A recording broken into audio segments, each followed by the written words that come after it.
अरे भावांनो, आता वाजले सकाळचे 4 आणि आपल्याला आता सकाळी 4 वाजता एका खोलीतून उजेड दिसत आहे. हे बा खोली तुम्ही पाहू शकता.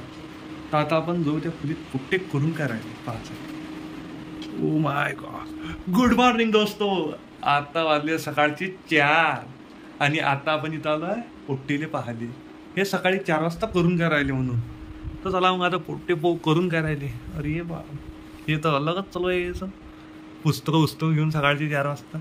कधी जिंदगीत अभ्यास नाही केला ना सकाळी 4 वाजता. आणि आता कॉलेजला आल्यावर भल्ले अभ्यास करून राहिली. आता त्याला पाहूनच घेऊ यायची, विचारूनच हो काय करून राहिले. तर तुझं नाव काय आहे?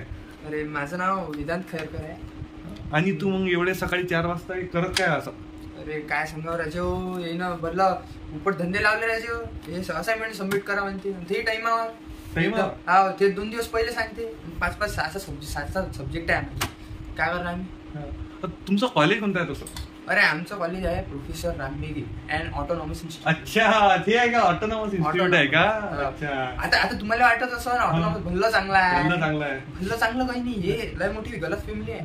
हे पुरा गलत काम आहे. कहून हे फक्त म्हणजे नावासाठी ऑटोनॉमस आहे. एवढा जीव घेऊन राहिले हे की काही आहेच नाही. वायवा घेऊन राहिले. वायवा आम्हाला वाटलं बा असाइनमेंट आहे, प्रॅक्टिकल आहे, घेऊन द्या सैन घेऊन दे. नाही, वायवाले फी अर्धा तास एका जणाला पकडून विचारते. जसं की एले भल्ला चांगलं शिकला, भल्ला हुशार आहे आपला कुठता. पण मास्टर लोक शिकवली आहे तुम्हाला काही ठीकठाक पर्यंत की फक्त असं? काय सांगू राजू, नीरज चिल्लर सही आहे. काय तुम्हाला सांगू? मी काय म्हणतो, तुम्ही इंजिनिअरिंग करून राहिले आहे ना? तुमचं कोणतं आहे? माझं फर्स्ट इयर आहे. फर्स्ट इयर मध्ये कोणतं इंजिनिअरिंग चालू आहे? चालू आयटी. पण मग तुम्ही इंजिनिअरिंग करत आहे तर म्हणजे इथं किडनीचा स्ट्रक्चर काय दिसत आहे? किडनी बायोलॉजीचे पोट्टे इथं कसे घुसून राहिले इंजिनिअरिंगच्या? मोठा स्कॅम झाला आमच्यासोबत. म्हणजे हे कसा स्कॅम आहे? मोठा स्कॅम झाला. आम्ही ऑटोनॉमसच्या नावाने आलो आणि इथे बायोलॉजी दिल्ली सांगतो. हा नाही, इथं पोट्टेले 12वीतच बायोलॉजी जमून नाही राहिली आणि इथं हे नवीन धंदे करून राहिले कॉलेजवाले. एवढी थंडी आहे राजा, आम्ही हे घालून इथं मॅट झालो. हे घालून आम्हाला असाइनमेंट लिहायला लागून राहिले रात्र. किती दिवसापासून जागा आहे तुम्ही? अरे आम्ही लगातार 3 दिवसापासून लिहून राहिलो, तरी ते संपून नाही राहिलं. त्यात हे म्हणते वायवाची प्रिपरेशन करून आहे ना. सांगा आता कुठटा करून. हे याच्या घरचं समजत आहे. अरे पुरं घरचं म्हणजे कधी काही घेऊन घेते. रविवारी राजू एक्स्ट्रा क्लास घेते. सांगा बरं, रविवारी जा लागते. कधी लय सकाळ तुमच्या जीवनात. हे काय करत आहे? हे काहीतरी चिकोडे माकोडे काढून राहिले इथं. हे दिसून राहिले मला. बापरे, एवढी भयंकर चिकोडे माकोडे पाहून घ्यायचं. बरोबर पाहून घ्या. आणि आता यांच्या दादाचा इंटरव्ह्यू घेऊ आपण. हे कुठचे आहे काय? दादा, तुमचं नाव काय आहे? रोहित शाने. अच्छा. आणि तुम्ही हाय कुठचे? बोर्डी. कोणते कुठे आहे बोर्डी? परतवाडा. अच्छा. तर मग हे तुम्ही सकाळी 4 वाजता हे चिकोडे माकोडे कोण करतात? तुम्हाला झोप नाही येत आहे काय? झोप 4 दिवस झाले. झोप उडाली पूर्ण. पूर्ण जिंदगीचे लागले आमच्या. जिंदगीचे म्हणजे असं तुमच्यासोबत काय झालेलं आहे? असं काय झालं नाही हे विचारा तुम्ही. म्हणजे काय नाही झालं? हा, ते सांगा. सगळंच झालं. हा, म्हणजे हे तुम्ही 4 वाजता उठून चिकोडे वाकोडे काढून राहिले. तुमच्या जिंदगीचे सरळ झालं.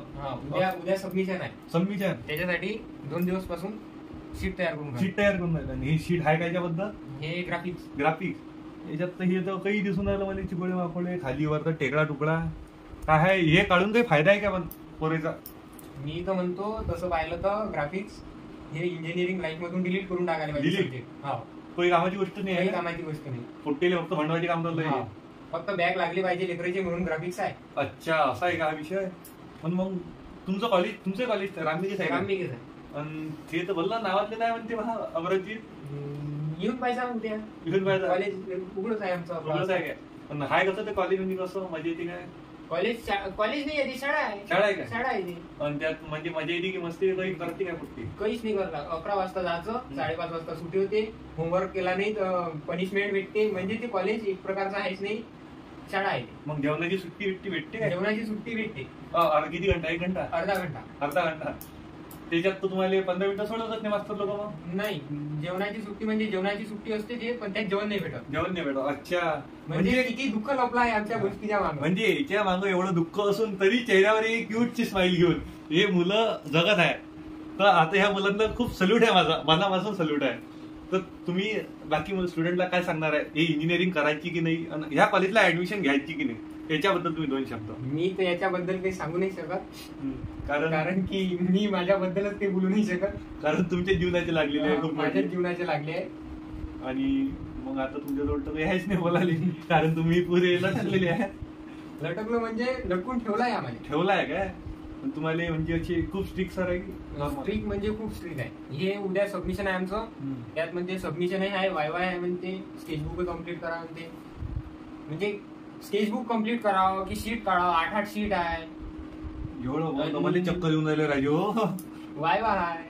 आता तुम्ही सांगा ह्या रेषा तुम्हालाच नाही समजून राहिल्या, आम्ही वायवात काय सांगूया? ह्या काही कामाच्या गोष्टी नाही, चोल्लर गोष्टी आहे. मला तर पाहुणे वाटून आलं. आता मित्रांनो मला असं वाटून राहिलं की इंजिनिअरिंग करून काय फायदा नाही. चुपचाप फार्मसीले डी फार्मले ऍडमिशन घेऊन घ्या, आणि ह्या चोल्लर गोष्टी करून जीवनात काही फायदा नाही. इंजिनिअरिंग, कारण हे पाय ना पोट्टेले इथं बायोलॉजी शिकून राहिले पोट्टे. राहिलं सर्व काही म्हणजे इथं इंजिनिअरिंगला ऍडमिशन घेतली आणि शिकते पोट्टे बायोलॉजीत किडनीचं काम. म्हणजे काही गोष्टीले काही हेच नाही ना, तथ्यच नाही ना. तुम्ही काही फालतू धंदे करू ना, चुपचाप जनरल घ्या, BSc ॲग्री करा, जीवनात मोकळे व्हा आणि दुकान टाका. जास्त झालं तर फार्मसी करून घ्या, यानंतर मेडिकल. हा, आणि मी काय म्हणतो, हे सर्व जी गोष्ट म्हणतो. आणि माझ्या युट्यूब चॅनल, तुम्ही माझ्या युट्यूब चॅनलले लाईक करा, सबस्क्राईब करा. पण ते सबस्क्राईब नको करू, घंटी वाजवा. घंटी वाजवणं महत्वाची आहे. सबस्क्राईब करून घंटी वाजवता, कॉमेंट बंदच केले, कारण चोल्लर लोक आहे आमच्या याच्यावर. तर पहा आता तुम्हाला काय वाटतं. तो जय महाराष्ट्र.